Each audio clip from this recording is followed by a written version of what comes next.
बिस्मिल्लाहिर्रहमानिर्रहीम। अस्सलाम वालेकुम नाजरीन जी, मैं हकीम मोहम्मद मोइन, आप देख रहे हैं सूफियाबाद दवाखाना यूट्यूब चैनल।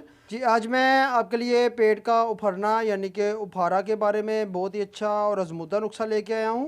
पेट का उफारा हो जाना ज़्यादातर इमराज़ मैदा, इमराज़ जिगर और औरतों में रहम वगैरह और अक्सर ग़िज़ाओं को हज़म ना होने से पेट में री पैदा हो जाती है, जिसकी वजह से पेट फूल जाता है यानी उफारा हो जाता है। असली मिजाज वाले एक शख्स इस मर्ज़ में जनाब बहुत ही जल्दी और बहुत ही ज़्यादा मुब्तला होते हैं। और जो मेरे प्यारे भाई पहली बार मेरी वीडियो देख रहे हैं या मेरे चैनल पर नए आए हैं, तो उनसे गुजारिश है जनाब वो सूफियाबाद दवाखाना को लाइक करें, चैनल को सब्सक्राइब करें और बेल आइकन पर ज़रूर क्लिक करें ताकि हर नई आने वाली वीडियो अच्छे और आजमूदा नुस्ख़ा सबसे पहले आप तक पहुँच सकें। खाना खाने के चंद मिनट बाद जनाब पेट फूलना शुरू हो जाता है यानी उफारा बन जाता है, और जब तक डकारे वगैरह आकर हवा खारिज ना हो तो आपकी तबीयत हल्की नहीं होती, तबीयत बहुत ही बेचैन रहती है। ज़्यादा उफारा हो जाने पर पेट में दर्द होता है और दिल की धड़कन बहुत ही तेज़ हो जाती है। इस तमाम मसले के लिए बहुत ही अच्छा और आजमूदा नुस्खा आप ये नोट कर लें। तो नुस्खा के लिए जनाब सबसे पहले जो चीज़ आपको चाहिए, आपने ले लेना है अजवाइन। जी, अजवाइन देसी लेनी है आपने।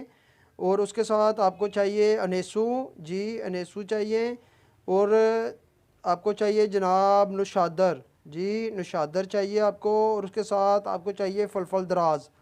ये तमाम चीज़ें आपने हम वज़न ले लेनी हैं। एक बार फिर आप नोट कर लें, अजवैन देसी, अनेसू ले लेने हैं, नुशादर और फलफल दराज। ये तमाम चीज़ें आपको पंसारी से बआसानी मिल जाएंगी।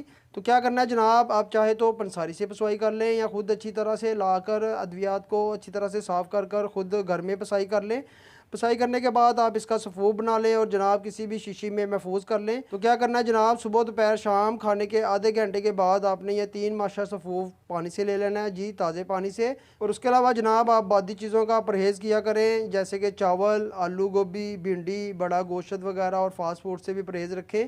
और अगर जनाब आपको मेरी वीडियो पसंद आई है तो वीडियो को लाइक करें, चैनल को सब्सक्राइब करें और बेल आइकन पर भी ज़रूर क्लिक करें और अपने दोस्तों से ये अच्छे नुस्ख़ा ज़रूर शेयर किया करें। अल्लाह पाक आपको शफ़ाअत अता फ़रमाए। सलामत रहें, आबाद रहें, फ़ी अमान अल्लाह।